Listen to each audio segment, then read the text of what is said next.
Hello guys, welcome back to the second part of square of opposition. ठीक है। तो भाई ये चैप्टर जो ये टॉपिक है बहुत इंपॉर्टेंट है। अगेन मैं फिर से रिपीट कर दूं, इसमें से दो क्वेश्चंस आते हैं हर बार यूजीसी नेट के पेपर में।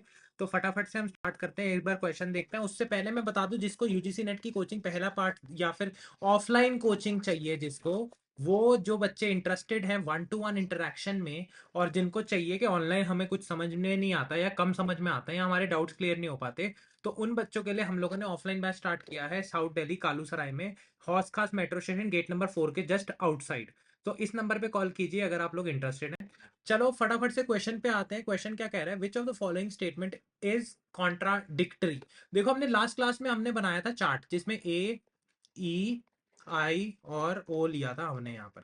ठीक है। तो देखो, कॉन्ट्राडिक्टरी का जो हमारा अ, होती है स्टेटमेंट्स, कॉन्ट्राडिक्टरी कौन सी होती हैं? जो एक सही है तो दूसरी गलत है, एक सही है तो दूसरी गलत है। अब ये कैसी होती है? ये बनाता है क्रॉस। जब हम लॉज ऑफ कॉन्ट्राडिक्टरी पढ़ते हैं तो उसमें बनता है क्रॉस।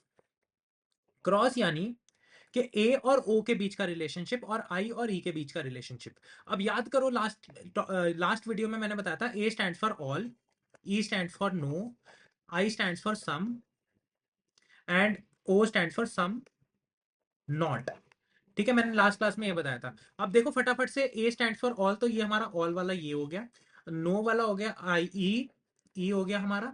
और आई हो गया हमारा सम, और सम नॉट हो गया हमारा ओ। ठीक है, ऑल पोएट्स आर फिलोसोफर, ये ऑल है तो ए, नो वाला ई, सम वाला आई एंड सम नॉट वाला ओ। ठीक है। अब फटाफट से हमारे को पता है ए और ओ के बीच का रिलेशनशिप और आई और ई का बीच का रिलेशनशिप हमेशा क्या होता है? हमारा कॉन्ट्राडिक्टरी। तो यहां पर आंसर होगा क्या? ए और सी का बीच का रिलेशनशिप, ए एंड सी, और ऑल्सो, ऑल्सो कौन? आई और, आई और,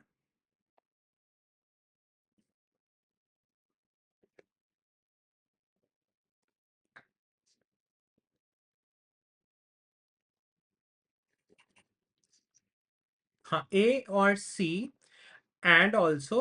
अब देख लेते हैं, एंड और कौन सा हुआ? ए और ओ का हो गया हमारा, आई और ई का बचा हुआ है। आई और ई में क्या है? आई वाला है बी एंड डी। तो किन दोनों के बीच में? एक तो हो गया ये दोनों, और एक हो गया बी और डी। तो भाई ये दोनों हो गए कॉन्ट्राडिक्टरी। ठीक है। तो अब ऑप्शन में आपको जो भी गिवन हो उस हिसाब से हम आंसर मार्क कर देंगे, या तो ए और सी गिवन होगा या फिर बी और डी गिवन होगा या दोनों गिवन होंगे। ठीक है। तो this is the correct answer. I hope ये वीडियो में आपको सब समझ में आ गया होगा। और अगर नहीं समझ में आया तो प्लीज कमेंट सेक्शन में डाउट्स पूछ सकते हो। ऑफलाइन कोचिंग में इंटरेस्टेड हो तो फिर इस नंबर पे कॉल करो। हमारा साउथ दिल्ली में कालू सराय में इंस्टीट्यूट है। So thank you so much guys, I will meet you in the next one. Thank you.